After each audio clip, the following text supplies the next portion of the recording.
Amigos, ¿qué tal? Muy buenas noches, bienvenidos. Esto es Debate Abierto. Señor Adames, por cierto, este es el último debate abierto en el que participo con usted. A partir del lunes estaré en el noticiero matutino de Telemetro Reporta. ¿Usted se está despidiendo de este programa? Exacto. Bueno, no, usted sabe que uno no se puede despedir. ¿Sí? Esto es como un hasta luego, un mientras tanto. A partir del lunes estará Dorcas de la Rosa acá en Debate Abierto. Hemos compartido 9 años ya. Con 9 Debate años tenemos nosotros. 9 wow. años. El próximo año cumplimos 10 años. Una década ya. Sí, en diferentes etapas, porque Debate Abierto primero era solamente RPC, después evolucionó hacia ECO y RPC, y nos hemos mantenido en ECO y en RPC, así que creo que ha sido una buena etapa desde el año 2010 hasta la fecha, señor Adames. Hombre, bueno ha sido compartir con usted esta mesa, señor Rodríguez. Creo que ha sido muy aleccionador tener todos los días aquí. Un debate diario es realmente un reto, y es el único programa de la televisión que mantiene, es un programa de opinión diario en la televisión panameña en horario estelar. Así es. Bueno, es opinión, y se ha mantenido. Es opinión y análisis también, porque nosotros aquí también hacemos análisis. Eso es una gran diferencia. O sea, no es la noticia cruda, sino que también nosotros lo que hacemos es que desmenuzamos mucho y hacemos aportes desde el punto de vista analítico, ¿no? Entonces usted va a estar en el noticiero matutino. Así Rodríguez. Es, a partir de lunes estaremos en el noticiero matutino de Telemetro Reporta, ya que Álvaro pues decidió retirarse del noticiero matutino. Álvaro continúa en Debate Abierto Dominical. Correcto. Y la emisión semanal de Debate Abierto pues estará con Dorcas de la Rosa y su persona, continuando aquí la misión trazada con Debate Abierto, ¿no? El compromiso, más que una misión, un compromiso, ¿no? Así es. Mire, señor Rodríguez, primero vamos a echar de menos, ¿no? En el programa. Yo creo que es una etapa, ¿no? Una etapa que se cumple. Sí, cumplida, ¿no? Pero el hecho de que lo reemplace una joven periodista como Dorcas, eso me parece muy interesante, ¿no? Y la verdad sea dicha que usted en el noticiero de la mañana me permite una infidencia, señor Rodríguez. No, cuénteme, señor Adames. Y esto le estoy haciendo indirectamente un reconocimiento a Álvaro Alvarado y a todos y cada uno de los profesionales que tienen que manejar un noticiero matutino que comienza en la madrugada.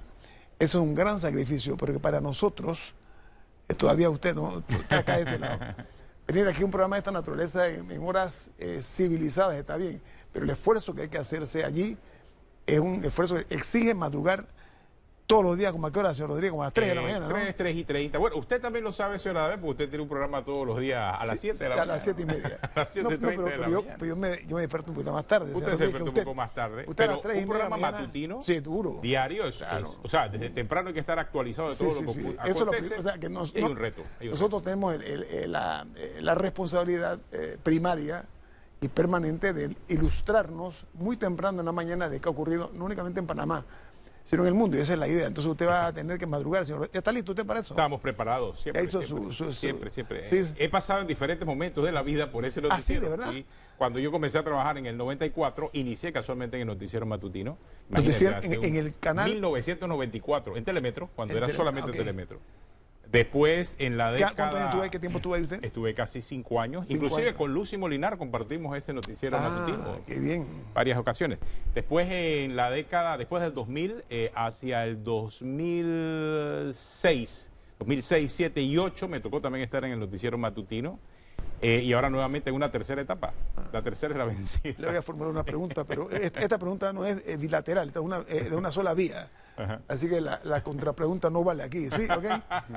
¿Cuántos años tiene usted en el periodismo, señor Rodríguez? Bueno, ya en el televisión, periodismo, en televisión solamente estoy desde el año 1994, estoy cumpliendo 25 años. 25 años, un cuarto de siglo. Pero ¿no? Comencé 5 años antes, así que tengo 30 años ya en el periodismo. Comencé en 1989 en el periodismo. Imagínense, era KW Continente, después RPC Radio y después ya en el 94, hay toda una historia. En la etapa democrática es donde usted comienza. En la etapa democrática, así que los últimos 30 años de la etapa democrática yo los he vivido muy bien y muy claro, por eso nadie me echa cuento acerca de lo que ha pasado en estos últimos 30 años de historia reciente. Usted comenzó yo creo, esto usted comprende, amigo televidente, que está haciendo un reconocimiento al señor Rodríguez, creo que le queda claro, y a usted le queda claro también, Claro, señora Adames. No, pero dígame algo, usted inicia como reportero. Realmente yo comencé como locutor, es más, yo era DJ de emisora de radio. ¡Hombre! Sí, así comencé. Un multifacético usted, señor Rodríguez. Vamos a hablar de eso un día. Vamos a hablar, y podemos hablarlo, ¿no? Podemos hablarlo. Comencé por allá en los 80 como DJ y después entré ya como locutor de noticias,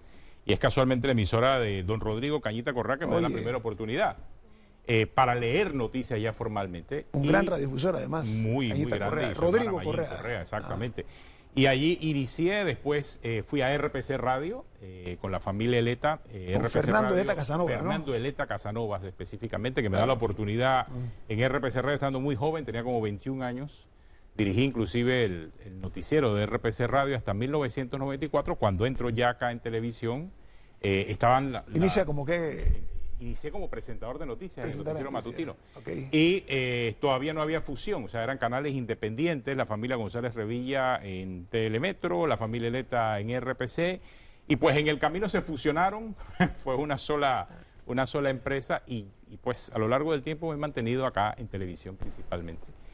Así somos muchos, en mi caso, el caso de Hugo, el caso de Álvaro Alvarado, que decidió pues ya dejar ese noticiero matutino, sigue en el periodismo, pero no en el día a día de ese noticiero matutino, que es definitivamente desgastante. Álvaro tiene también muchos años en la mañana, ¿no? En la madrugada. Igualmente. En la mañana, por lo menos los últimos 10 años. ¿Verdad? Una década, los últimos 10 años, exactamente, Álvaro ha estado en el noticiero matutino.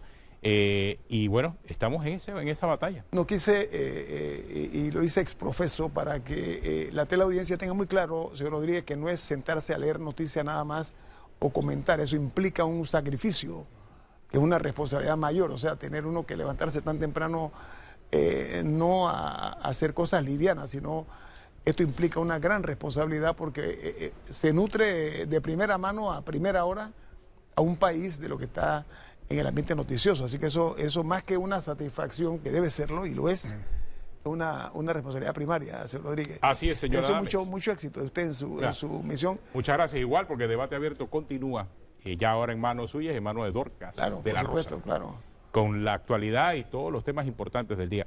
Y hoy, casualmente, vamos a hablar con el director del Instituto de Medicina Legal, el doctor José Vicente Pachar Lucio.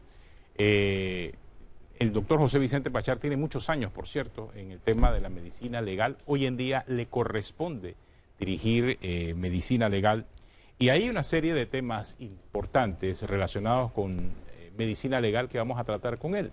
Sobre todo, los grandes retos que tiene por delante la directora de medicina legal, señor Adames. Cómo no, buenas noches, amigos. Doctor, placer tenerlo aquí. Muchísimas gracias. A ver, no únicamente medicina legal, sino ciencias forenses. Correcto. Ciencias forenses tiene un toque de mucha especialidad, de mucha exigencia, porque tiene que ver mucho con lo que dice la palabra. Ciencias forenses tiene que ver con la investigación, tiene que ver con lo que es encontrar los pequeños detalles, así para aquellos que ven en televisión, CSI se llama, ¿no, señor Rodríguez, no? Así es. CSI y todas las que tienen alrededor. Disculpe, no se la pongo porque quiero viabilizar un poco la comprensión de lo que usted representa, doctor Pachar. ¿Cuántos años tiene usted al frente de esta institución? Sí, buenas noches, muchísimas gracias por la invitación. Igualmente, gracias y saludos a todos, acá, doctor, acá. A todos a toda su audiencia. Tengo el honor de estar en el Instituto de Medicina Legal desde el año 1990. Un hombre que viene de las entrañas mismas y sí, se encarga, ok. Correcto, voy a cumplir, o ya cumplí 29 años en el instituto. Empecé como médico forense ad honorem y posteriormente tuve la oportunidad de hacer mi formación académica como patólogo forense en la Universidad de Londres con una beca del British Council. Después que regresé a Panamá me incorporé al instituto a ejercer la patología forense. Todo este tiempo mis funciones eran sobre todo en la morgue judicial y obviamente en todas las tareas del médico forense. En el año 2005 la entonces procuradora Ana Matilde Gómez me designó para ocupar el cargo de director y comenzar el diseño de una reingeniería del instituto, y posteriormente quedé como subdirector nombrado por la Junta Directiva durante el periodo del año 2010 hasta el año 2018, en donde se convocó a un concurso la Junta Directiva del Instituto, conformada por 5 miembros, un representante del Ministerio Público, de la Sala Penal, de la Corte, del Colegio Médico, del Colegio de Abogados, de la Facultad de Medicina. Convocaron al concurso y gané el concurso, y a partir del 5 de julio del año pasado me corresponde dirigir el Instituto de Medicina Legal y Ciencias Forenses. Lo hizo usted por mérito, lo que estamos, palabras más, palabras menos, tuvo una evaluación de sus conocimientos y por eso es que usted se gana la posición. Sí, es correcto. Era un concurso de méritos y créditos que consideraba varios aspectos, entre ellos la formación académica, los años de servicio, la experiencia también que tengan los candidatos, porque fuimos 3 candidatos para ocupar el cargo, y la propuesta que teníamos de una visión de qué es lo que queríamos hacer en los 5 años que Ahora, para los cuales se había Pachá, convocado al cargo.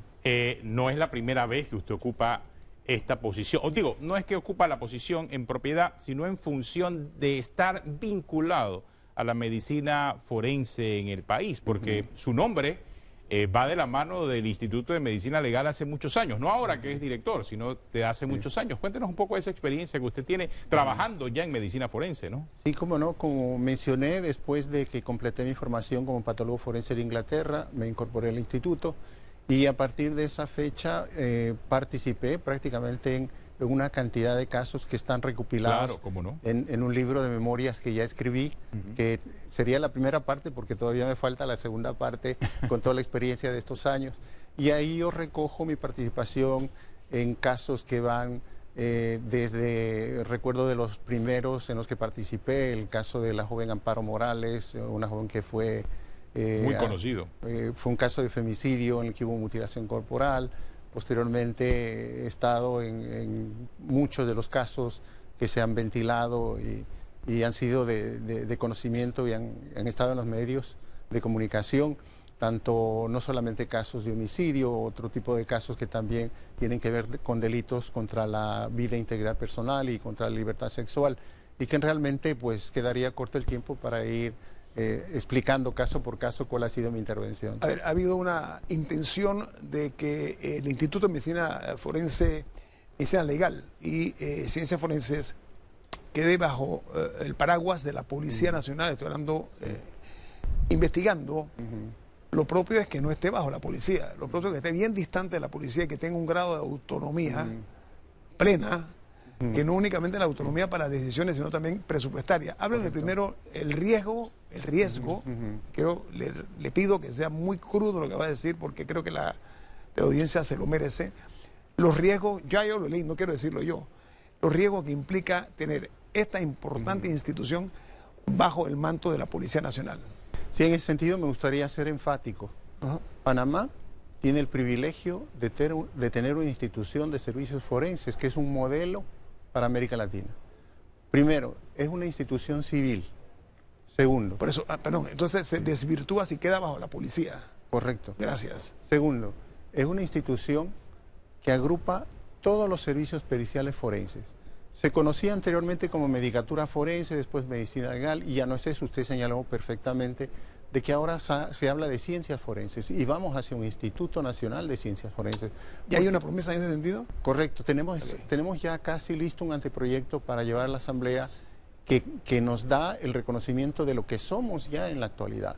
Porque además de los servicios médicos que presta la institución, se complementan con todos los servicios de criminalística, tanto servicios periciales, empezando por criminalística de campo, por exámenes de huellas dactilares, continuando con lo que es los laboratorios de balística, de genética forense, los laboratorios de sustancias controladas, de química, toxicología, etcétera.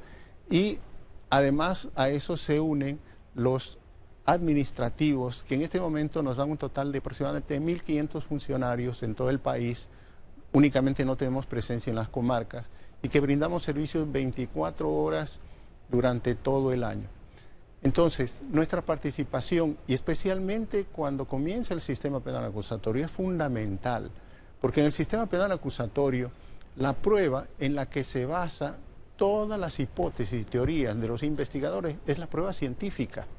Y la prueba científica, per se, tiene que tener una serie de requisitos, entre los cuales está la objetividad, y que esa objetividad, ese nivel académico debe estar garantizado porque la institución es efectivamente autónoma y que no depende ni de presiones políticas ni de otro tipo de presiones que pueden hacer que el objetivo fundamental de nuestra intervención, que es aportar las pruebas a un proceso judicial, sean exactamente desde el momento en que se comete el hecho delictivo hasta el momento en que el juez imparte justicia, tienen que ser totalmente científicas, transparentes, sustentadas, con apego a las normas, con respeto a los derechos humanos y a todos los principios de cada especialidad. Y eso solamente se garantiza, y esto se ha sido enfático en conferencias internacionales, esto se garantiza únicamente cuando los servicios forenses, todos, son autónomos, no dependen ni de las fiscalías ni de la policía. Tengo una pausa, ya regresamos. Esto es Debate Abierto y hablando con el director de Medicina Legal y Ciencias Forenses. Ya regresamos. Continuamos aquí en Debate Abierto, hoy conversando con el doctor José Vicente Pachar. Señor Adames. A ver, ayer, señor Rodríguez y este servidor tuvimos aquí en Debate Abierto a la ex procuradora Ana Matilde Gómez. Y le comentamos que el día de hoy íbamos a tener la presencia del doctor Pachar. ¿Y saben lo que dijo? Dice, ese es un hombre honesto, para que sepa. Muchas gracias. Pachar. Es bueno saber quiénes hablan mal, pero es más importante saber quiénes hablan bien. Es correcto. A ver, uno de los pecados veniales que tiene como un elemento de conspiración para el buen desempeño de lo que es el Instituto de Medicina Legal y Ciencias Forenses es lo que se llama restricciones presupuestarias. Esto es que no cuentan con los recursos suficientes. Después les voy a hablar de autonomía, que son dos cosas distintas. Eso se está resolviendo para que ustedes, en un país que está creciendo de una forma bastante más ligera, que cada día el crimen va acentuándose más su presencia en la sociedad de nosotros, para que ustedes estén a tono con los tiempos. Usted ha hablado de la necesidad de, uno, tener autonomía de vuelo. Esto es que ustedes tengan su propio presupuesto, un buen presupuesto, para poder hacer su trabajo como la sociedad demanda y espera. Es importante que se sepa que los servicios forenses que presta el Instituto de Medicina Legal y Ciencias Forenses son completamente gratuitos. Y los servicios forenses, hacer ciencia para administrar justicia es caro. Hablé de presupuesto por eso. Correcto. Ajá. Pongo un ejemplo. Hace 5 años cerraron los laboratorios forenses de Scotland Yard por los elevadísimos costos que implican. Operacionales. Claro. Y ahora vamos con una realidad del Instituto de Medicina Legal. Hicimos el ejercicio de calcular los costos financieros de las pruebas que el Instituto brinda, entre ellas las pruebas de ADN. Y resulta ser que el 25% de nuestro presupuesto se va en 4 laboratorios. El problema de la escasez de fondos asignados al instituto es un problema crónico que el doctor Humberto Mas a su debido tiempo señaló públicamente y que hemos heredado esa situación, porque eso, ¿cuál es el problema fundamental? Que no nos permite el desarrollo de infraestructura, de tecnología, y que también los funcionarios del Instituto de Medicina Legal, tanto los peritos científicos como los administrativos, tengan los salarios adecuados y que también se cumplan con la normativa que exige. Por ejemplo, la Ley 50 establece de un pago de un 50% de sobresueldo por la exclusividad. Porque esto es importante que se sepa.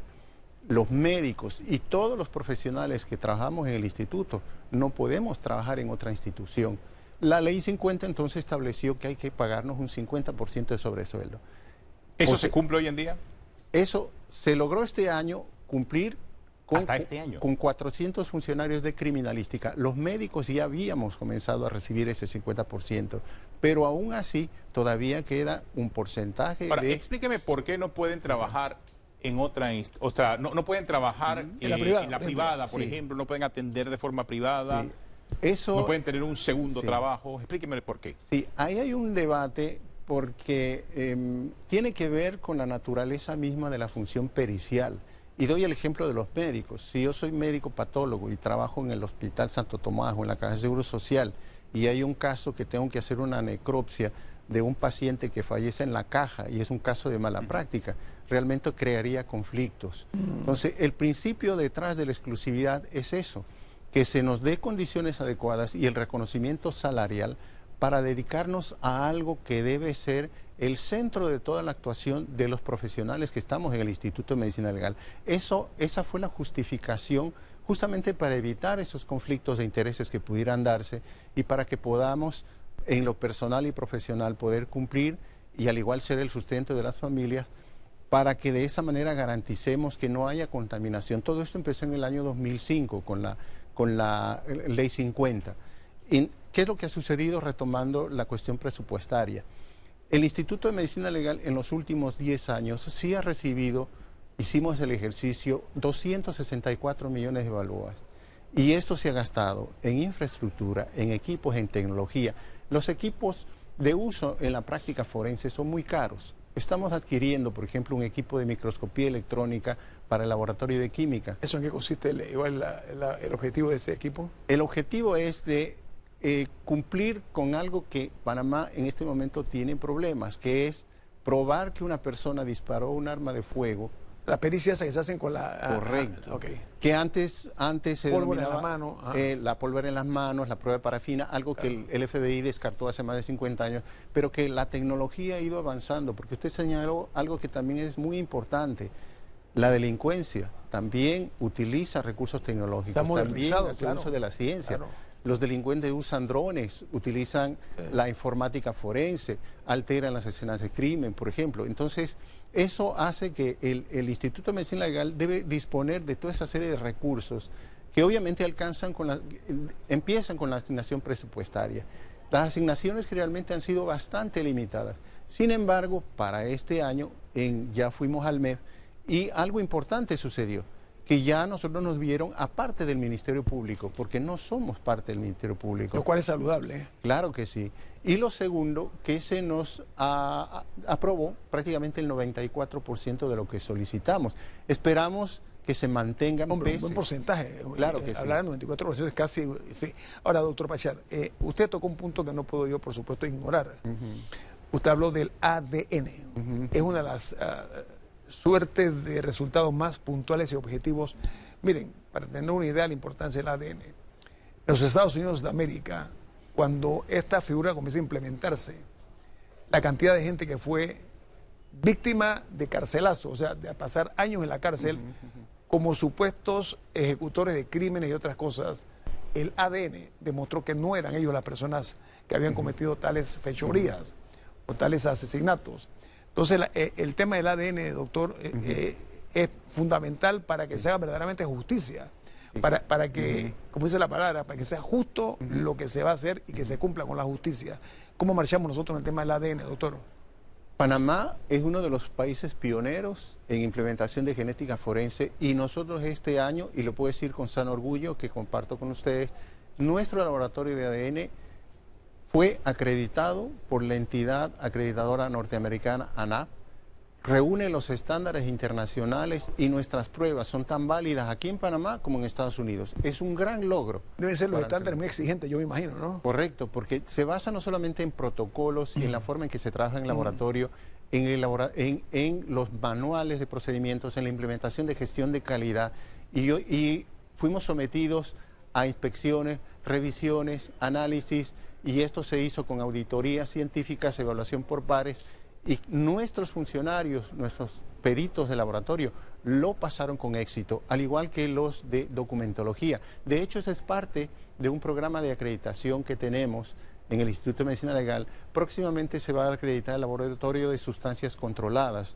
Usted ha visto cuando se decomisan kilos o toneladas de droga, eso debe pasar por el laboratorio de sustancias controladas. Sobre todo la cocaína, yo me imagino que es la correcto, la cocaína. Y es ahí en donde se da fe de el tipo de sustancia y las cantidades.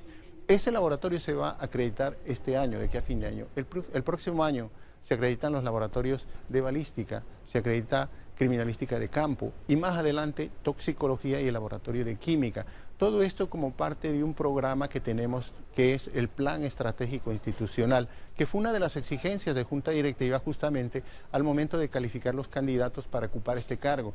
Somos una institución de mucha responsabilidad en la que se basa las investigaciones y es por eso que las autoridades están conscientes de que debe ser manejada con estricta rigurosidad científica y con planificación. Es en esas tareas en que estamos. Tenemos una pausa, ya regresamos. Ahora, sobre todo para entender, después de la pausa, ¿cuáles son esas funciones que realiza y que lleva adelante el Instituto de Medicina Legal y Ciencias Forenses? Ya regresamos.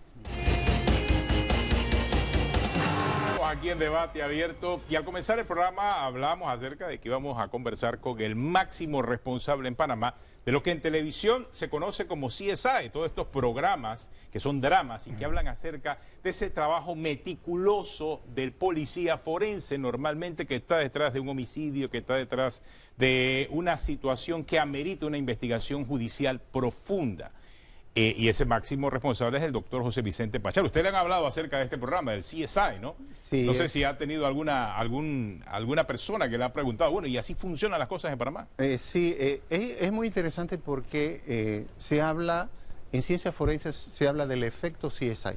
Porque estos programas es obvio que tuvieron un impacto Claro que sí. en las comunidades.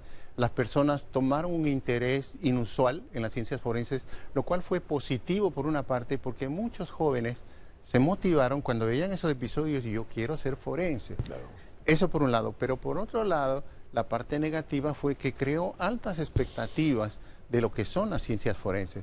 A mí varias veces me han preguntado sobre, doctor, si ustedes son como los episodios que se ven en CSI, donde realmente a mí me da envidia porque todo es primero... Yo imagino que los laboratorios son similares, ¿no?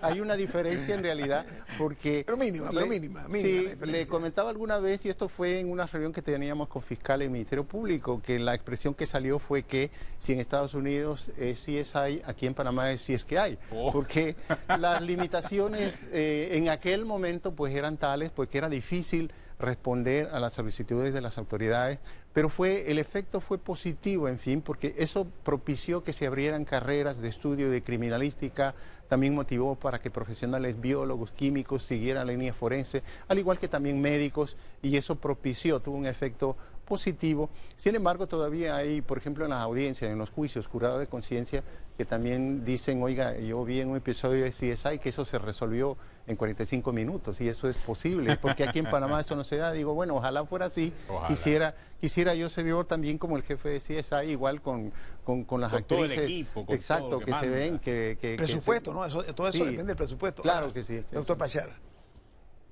para poner en contexto, ¿no? Permítame. En una escena del crimen, primero llega la policía. Después la policía llegan entonces los peritos, los forenses, etcétera. Explique ese procedimiento, si es tan amable. Sí, cómo no. La verdad que la intervención de nuestros peritos es en toda clase de delitos. Porque ya me No voy a solamente en referir- crímenes nada más. Exacto. Y le doy un ejemplo. En gira que hicimos en la provincia de Los Santos, uno de los problemas que hay es el hurto pecuario. Y eso hay que documentarlo. ¿Quién tiene que hacerlo? El perito del Instituto de Medicina Legal. Hay un hecho de tránsito, hay una colisión, hay un atropello, se movilizan las autoridades. ¿Quién tiene que documentar la parte científica? El perito del Instituto de Medicina Legal. Es por eso que en los noticieros, nuestros peritos de criminalística son estos jóvenes que aparecen con los chalecos azules, bien identificados, donde dice Instituto de Medicina Legal y Ciencias Forenses. Siempre se refieren a criminalística y lo asocian con la DIJ, con la policía. No, son funcionarios del Instituto de Medicina Legal y Ciencias Forenses. Entonces, si es otro delito, por ejemplo, un hurto, es necesario tomar huellas dactilares, porque el examen de huellas dactilares va a permitir uno de los objetivos de lo que es la criminalística en las ciencias forenses, individualizar, identificar quién cometió ese delito. En el caso específico de las escenas de crimen, hay un trabajo coordinado en Panamá, donde los primeros intervinientes son la Policía Nacional. Llega la Policía Nacional, ellos tienen la obligación de poner... La cinta amarilla. Eso, donde dice no pasar. La escena del crimen la queda escena del protegida. Correcto. Y posteriormente se comunica a las autoridades. Quien dirige la investigación en Panamá de la Comisión de Delitos es el Ministerio Público. Entonces el Ministerio Público a través de las fiscalías se comunican con nosotros y enseguida se moviliza el equipo de criminalística. El lugar de los hechos es entonces motivo de intervención de varios peritos. Están los peritos planimétricos, que son los que determinan las distancias. Miden. Exacto. Están los peritos de huellas dactilares, están los peritos de los laboratorios que recogen manchas de sangre, fibras, etcétera, y está el médico forense que acude cuando es un caso de homicidio. No asiste a todos los levantamientos, diligencia, levantamiento del cadáver, que es el término jurídico. ¿Cuántas unidades tiene usted o dispone en este momento usted como director? Sí, tenemos aproximadamente 600 peritos entre criminalísticos médicos forenses y de otras especialidades que incluye los laboratoristas, químicos, biólogos, etcétera. ¿Son suficientes, perdón la pregunta, son suficientes para el volumen que hay en Panamá? En realidad no. No es Y aquí soy categórico porque sí ha habido un aumento en la cantidad de funcionarios. Hubo una época que hubo deserción por los problemas laborales y los salarios y las deudas. A propósito, hay una deuda acumulada de 21 millones de dólares en vigencias expiradas, y que hay muchos funcionarios y exfuncionarios que están esperando. ¿Y qué le han dicho ahora mismo de eso? Todavía no nos han dado respuesta, estamos insistiendo y haremos todo lo necesario para ¿Ya presentaron el recurso suficiente para eso? Ya estamos completando el análisis de la cantidad total para entonces, a los educadores en estos días se les brindó la oportunidad de que se les pagó y se les compensó. Esperamos que con los peritos del Instituto de Medicina Legal sea... Retomamos, 600 unidades. Sí, correcto. Okay. Entonces... Peritos, científicos, tal. Sí. Okay. Esto es insuficiente, ¿por qué? Porque cuando empieza el sistema penal acusatorio, uno de los principios del sistema penal acusatorio es la oralidad. El perito no solamente trabaja en la escena, después en el laboratorio, hace su dictamen, sino que también tiene que ir a juicio, tiene que ir a la audiencia. A explicarme, María, ¿no? Correcto. Antes se podía sustentar con un documento, digamos el protocolo de necropsia o el informe del dactiloscopista o del informe de laboratorio de genética. Ahora no. Es oral también. Es oral. Ah, sí, o sea, Correcto, les cuestionan. Ah, okay. Sí, sí. Entonces, ¿eso qué es lo que hace? Que muchos de nuestros peritos tienen que dejar las funciones del día a día e ir a estar 3, 4, 5, 6 días. Hay audiencias que duran semanas y tienen que estar ahí encerrados esperando que los llamen. Y obviamente la cantidad no compensa. Y estamos tratando de promover que vengan más cantidad de jóvenes que se motiven a entrar al Instituto de Medicina Legal y Ciencias Forenses y que también se nos asignen los recursos, porque usted mencionó algo importante. Las restricciones presupuestarias han hecho de que para el año 2019, por ejemplo, nosotros no recibimos ni un centavo para nombrar a nadie. Nada, no nombramos a nadie. Entonces, el problema está por otra parte. Permítame, ¿le dieron alguna justificación para eso? Realmente no había ninguna. Se solicitó un número de posiciones para el presente año, pero no se aprobó ninguna. Y realmente eso lo que ha hecho es que con lo que tenemos la delincuencia aumenta, la cantidad de delitos aumenta, y eso obviamente... Y la sofisticación también. Correcto, como mencionaba, ahora los delincuentes usan tecnología y ahora las investigaciones han ido cambiando, evolucionando. Hasta una escena de crimen hay un celular, y el celular es parte ahora de investigación. Nosotros tenemos una sección de informática forense que también interviene, porque como decía, es toda una complejidad de elementos que deben investigarse y que lamentablemente pues por estas limitaciones presupuestarias nos han hecho pues que no podamos estar al día con la cantidad de solicitudes y que inclusive hay una mora. ¿Qué le han dicho acerca de las limitaciones presupuestarias? ¿Hay posibilidades? Porque ¿hay esperanza? Ahora con el sistema penal acusatorio, lo vimos en el caso Martinelli, se requiere mucha prueba pericial. Es más, parte del sustento, por lo menos del Tribunal de Juicio Oral que dio sobre el resultado del caso Martinelli, es que el caudal probatorio que se presentó no cumplía con las exigencias de la ley. Entonces, vemos que con el sistema penal acusatorio tiene mucha importancia ahora el Instituto de Medicina Legal y Ciencias Forenses. Aprendimos ahí, por ejemplo, el tema de la custodia de la prueba. Y creo que fue un elemento importante. Vimos cómo de repente decían los defensores del señor Martínez, no, se rompió la cadena de custodia. Explíquenos eso, porque creo que revierte mucha importancia en esta época. Claro que sí. El papel fundamental del instituto se entiende en lo que es el cumplimiento de la cadena de custodia. En un lugar donde se ha dado un hecho delictivo y se ha cometido un delito, hay una serie de elementos que deben ser debidamente documentados, recogidos, embalados y que se complete cadena de custodia. ¿Qué es este principio? Si supongamos este celular que tengo aquí tiene información y está vinculado a una escena de crimen, hay que garantizar que este celular sea debidamente manipulado. Por eso han visto los peritos, se ponen guantes, lo sellan, lo meten en un embalaje adecuado, tiene unos sellos del Instituto de Medicina Legal en donde el perito tiene que firmar y de esa manera ese celular que estoy dando el ejemplo, llega al laboratorio de informática forense, los peritos en el laboratorio lo abren de acuerdo a un protocolo establecido, extraen el elemento, igual hacen su análisis y vuelven y lo sellan y le ponen el sello respectivo de la institución, elaboran su dictamen y esto queda en un almacén transitorio en el instituto o de acuerdo al caso en el Ministerio Público. Queda como una custodiado ahí, ¿no? Debidamente custodiado. Okay. Entonces, ¿cuál es la idea de esto? Que cuando se llega a la fase de audiencia, en el juicio, debe haber la garantía de que ese objeto que fue recogido y que se vincula a la comisión de un delito sea exactamente el mismo que el juez va a tener como elemento para poder dar un fallo. ¿Eso qué garantiza?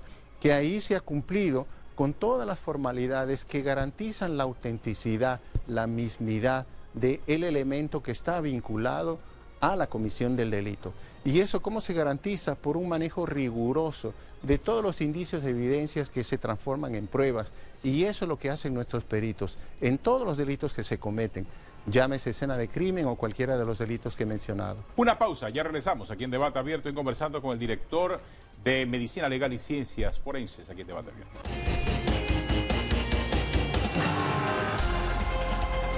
En Debate Abierto hemos conversado en este programa con el director de Medicina Legal y Ciencias Forenses, el doctor José Vicente Pachar, y hablábamos acerca del tema de la necesidad de entender las funciones de este departamento en la era del sistema penal acusatorio. Hablábamos acerca de la cadena de custodia. Vimos la importancia de esa cadena de custodia, no necesariamente dentro del desarrollo de un crimen, es decir, después que ocurre el crimen, porque en el caso, por ejemplo, del señor Martinelli, era en un proceso de investigación que no necesariamente tenía que ver con un delito mayor. Veo que Medicina Legal y Ciencias Forenses entra en todas estas actividades, en todos estos hechos que se presenten como negocios en cada uno de los tribunales. Veo entonces que Medicina Legal y Ciencias Forenses prácticamente es como la mano derecha. Correcto. Y la izquierda también de los fiscales, del Ministerio Público y de los propios jueces, ¿cierto? Es correcto. Una expresión que durante muchos años escuché es que el instituto es el brazo científico del Ministerio Público. Pero no solamente el Ministerio Público, por lo que vi, allá iba, porque cuando empieza el sistema acusatorio, en realidad, y lo cual debe ser así, nosotros estamos a que todas las partes que intervienen, porque recordemos que de la comisión de un delito va a haber partes, va a haber una parte acusadora, una parte que defiende, otros intervinientes. Debe garantizarse que el Instituto de Medicina Legal esté al servicio de todas las partes que intervienen, porque aquí en el sistema penal acusatorio inclusive las víctimas tienen un rol y están, si es necesario y así lo demandan, el Instituto de Medicina Legal está obligado a dar respuestas a todos los solicitantes de nuestros servicios. Es por eso que, como bien se menciona, no únicamente estamos en la parte muy conocida del médico yendo a la escena, investigando la escena de crimen o practicando las necropsias, no, esta es una institución que abarca todo lo que son la aplicación de ciencias a la administración de justicia. Doctor Pachar, tocamos de manera tangencial el tema del sistema penal acusatorio. ¿Cuál es el mayor impacto que ha tenido, si es que lo ha tenido, el sistema penal acusatorio en el Instituto de Medicina Legal y Ciencias Forenses? El impacto ha sido decisivo porque, claro, primeramente que arrojó luz sobre la realidad del Instituto de Medicina Legal. Yo creo que eso fue positivo. Yo aquí hago una observación personal, considero que cuando iba a arrancar el sistema penal acusatorio, debió haberse previsto que esta parte fundamental, que era la prueba científica, requería de preparación, requería de que haya la formación adecuada de peritos. Porque los dotarlo de mayores recursos. Exactamente, etcétera. Porque un perito científico, esto no son mangos que recogen de un árbol, esto son profesionales que deben formarse por un proceso académico que incluye nivel de licenciatura, ahora estamos en maestrías y doctorados. Es muy riguroso entonces en cuanto a la formación. Es correcto. Entonces, esto debió haberse hecho con un anteproyecto que a la vez viera la infraestructura, los laboratorios. En este momento, el Instituto de Medicina Legal, la mayor parte de nuestras instalaciones son alquiladas. ¿Dónde están ubicados ustedes? La sede principal está en Llanos de Curundú, que fue una sede asignada al Ministerio Público de la que estamos ahí temporalmente hasta cuando tengamos un local propio. ¿Me permite decir algo, doctor, en favor del instituto? Miren, en las áreas revertidas hay un número plural de instalaciones y de terrenos que el monte los está devorando poco a poco. Sería interesante, señor Rodríguez, tomar en consideración ahí y llevar el Instituto de Medicina Legal y Ciencia Forense a un área nueva que reúna los requisitos, o sea, que se Ahora, construya bien, hay ¿no? problemas, como dice la señora Adames, entonces con el espacio físico, Con el espacio etcétera. físico. Claro que sí. Es lo Y que no- por eso lo estoy sugiriendo esto, ¿no? No solamente aquí en la capital, donde a propósito, y como usted bien menciona, ya nosotros hemos hecho gestiones y ya se nos dio un globo de terreno en Ciudad de la Salud. Ah, qué bueno, no lo sabía. Y- Pero, Ok. pero me preocupa ahora algo, porque debido a esa situación en que pueden estar las oficinas de un instituto tan importante, ¿no existe un alto riesgo de romper esa cadena de custodia, de contaminar evidencia importante en procesos? Tiene que haber seguridad por medio para O efectos sea, no locales. sé, de o ellos. sea, es que el espacio te puede provocar esa clase de errores. Sí, es que en este momento esa es una dificultad que tenemos y aquí sí debo hacer énfasis que eso, ¿cómo lo sobrellevamos? Con el trabajo ético de nuestros peritos, de la dedicación, que son realmente celosos de que se cumplan todas las normas y disposiciones. Pero un error humano institucionales. siempre está presente, ¿ah? Obviamente, eso no se puede excluir que haya un error humano o que pueda haber una situación de tipo doloso. Permítame, pero el caso del expresidente Martinelli, se habló que se rompió la cadena de custodia. Eso está entre los argumentos. Claro, romper la cadena de custodia, por lo que vi del caso Martínez, no estuve ese día en la audiencia, es que simple y sencillamente habían unos CDs, tengo Se entendido, violaron los sellos se violaron. que debían estar sellados. Lo que se presentó como excusa en el tribunal es que lo que ocurre es que esto también se utilizó en el juicio tal y en el juicio tal, y por eso esa razón los sellos no están. Eso ocurrió en el caso Martinelli y creó mucha duda, lo dice el tribunal del juicio oral. Y además eso altera cualquier Claro. resultado, doctor, ¿no? Me imagino. Sí, como se ha mencionado y es un hecho público, ahí se dieron toda esa serie de situaciones en las cuales los intervinientes no solamente era el Instituto de Medicina Legal, sino también las partes que estaban en la investigación. Y sobre ese caso, en realidad, no me compete en este momento opinar de manera particular, porque es un caso que todavía está en No, desarrollo. estamos hablando nada más del No, impacto era que puede tener, fue solamente el impacto. ejemplo, Sí. porque es que en ese momento todo el mundo decía, bueno, ¿y quién custodia la evidencia? Y ahí apareció el nombre. No, es que esto estuvo aquí y pasó por medicina legal. Y entonces vi la magnitud de lo que era el resultado del trabajo que ustedes hacen, ¿no? Desde luego, y esto, para ponerlo en perspectiva internacional, si ustedes recuerdan el famoso caso de O.J. Simpson, Por supuesto. en ese caso justamente también uno de los problemas fue la prueba científica a la hora del guante. Eso le de iba a decir, uso. eso es fascinante porque ese caso se transmitió en televisión permanentemente. Yo recuerdo, CNN le dedicó. Y cuando a O.J. Simpson le hacen la prueba del guante, un guante de cuero, leí, doctor, usted me dice si eso es factible. Eso es lo que dicen, que él tenía una enfermedad que sufría y que si no le daban la medicina, la mano de él se hinchaba o sus extremidades. Sí. Y que eso ocurrió, le aguantaron el medicamento para que se le hincharan las manos, entonces en consecuencia no cabía la mano de él No cabía en el cabía. guante. Sí, no y eso cabía. definió mucho cuando él sale en No, televisión. pero mostrando. ese ¿Te recuerdas, fue Rodríguez, no? impactante, porque el juicio se transmitió en directo Por en, eso, en se el mundo entero. se ve en televisión y todo el mundo... Y cuando- agarran el guante y se lo ponen y no le queda. no le queda. Exacto. O sea, es un buen Wow. ejemplo de cómo un elemento de la investigación que debe ser debidamente custodiado, garantizándose la mismidad del elemento, en su momento permita que el juez dé un veredicto. En ese caso en particular también había otra versión, y era que el guante, como era de cuero, no fue guardado en las condiciones adecuadas, y como pasó cierto tiempo, se deshidrató siendo piel y disminuyó su tamaño, de tal manera que cuando O.J. Simpson introdujo su mano no le cabía. O sea, hay varias interpretaciones sí, que se han sí. hecho sobre ese caso en particular. Ese fue uno de los casos que yo creo que en los Estados Unidos más llamó la atención sobre la importancia de las investigaciones forenses. O sea, ahí se ve, porque incluso dice que se alteró la propia escena del crimen. Eso es lo que se está consta pues en la historia. Antes que terminemos, aproveche para reiterar una exhortación a que se pueda suplir a ustedes las necesidades básicas o fundamentales. Doctor, aproveche. Sí, gracias por la oportunidad. Nuevamente, yo creo que en pocas palabras se puede decir que el Instituto de Medicina Legal y Ciencias Forenses tiene en sus manos las pruebas científicas, y estas pruebas, así como he mencionado, son fundamentales en todas las investigaciones. Tienen que ver, en el fondo, con la administración de justicia, con el honor y la libertad de las personas. Y es por eso que debe garantizarse de que efectivamente el instituto reciba todo el apoyo estatal para que disponga de los fondos para el desarrollo del plan estratégico institucional. Y su plena autonomía, hay que decirlo también. Exactamente, y la plena autonomía que esperamos se garantice con el proyecto que vamos a llevar a la Asamblea del Instituto Nacional de Ciencias Forenses de Panamá. Oiga, muchas gracias, doctor Pachar, por acompañarnos en este programa. Y yo creo que sí vale la pena, hay que darle seguimiento y estar atentos de lo que ocurra. Porque, de verdad, con el caso Martinelli y lo que ocurrió... Se ven muchas falencias, muchas falencias en esa parte. Y muchas de estas debilidades se dieron en la audiencia, fue público, mucha gente lo vio, se reportó. Y creo que puede ser parte importante en la discusión. Un pivote para que esto... Lo que va a ocurrir en el Instituto de Medicina Legal y Ciencia Forense. Muchas gracias, doctor. Bueno, Oiga, gracias.